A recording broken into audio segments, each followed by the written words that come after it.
ប្រទេសកម្ពុជាបានឆ្លងកាត់សង្គ្រាមស៊ីវិលនិងលះបង់ជីវិតដើម្បីជាតិមាតុភូមិ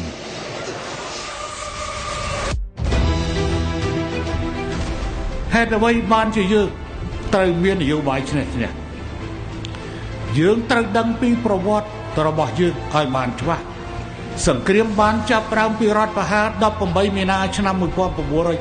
1970យើងដំណើរការអនុវត្តនៅនយោបាយឈ្នះឈ្នះគឺចាប់ផ្ដើមពីដើមឆ្នាំ1996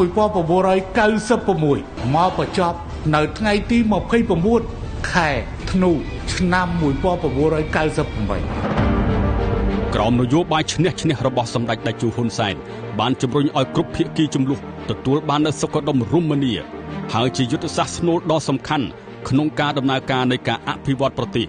ការធ្វើសមាហរណកម្មកម្ពុជានៅក្នុងតំបន់និងអន្តរជាតិដើម្បីបន្តអភិវឌ្ឍប្រទេសនិងភាពសុខដុមរមនាដល់ប្រជាជាតិ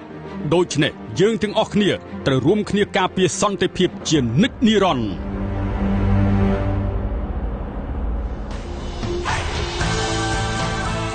គណៈកម្មការអន្តរក្រសួងមានកិត្តិយសសូមជម្រាបជូនដល់ភ្ញៀវជាតិនិងអន្តរជាតិរួមទាំងសាធារណជនមេត្តាជ្រាបថាគណៈកម្មការអន្តរក្រសួងបានរៀបចំពិធីខួបលើកទី25នៃការបញ្ចប់សង្គ្រាមស៊ីវិលនៅកម្ពុជា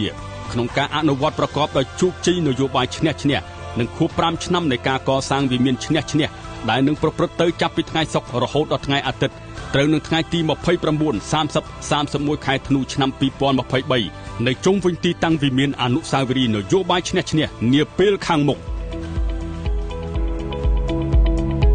ក្នុងព្រឹត្តិការណ៍ជាតិដ៏មានមោទនភាពនិងសមនស្សរីករាយនេះនឹងមានសកម្មភាពសំខាន់ដូចជាការរៀបចំមេតិញប្រារព្ធខួបលើកទី25នៃការបញ្ចប់សង្គ្រាមស៊ីវិលនៅកម្ពុជានិងការអនុវត្តប្រកបដោយជោគជ័យនយោបាយឈ្នះឈ្នះការរៀបចំតាំងពិព័រណ៍សមិទ្ធផល25ឆ្នាំតាមរយៈនយោបាយឈ្នះឈ្នះរបស់ក្រសួងស្ថាប័ននិងការតាំងពិព័រណ៍ផលិតផលទូទៅរួមទាំងមហោស្រពម្ហូបអាហារផងដែរ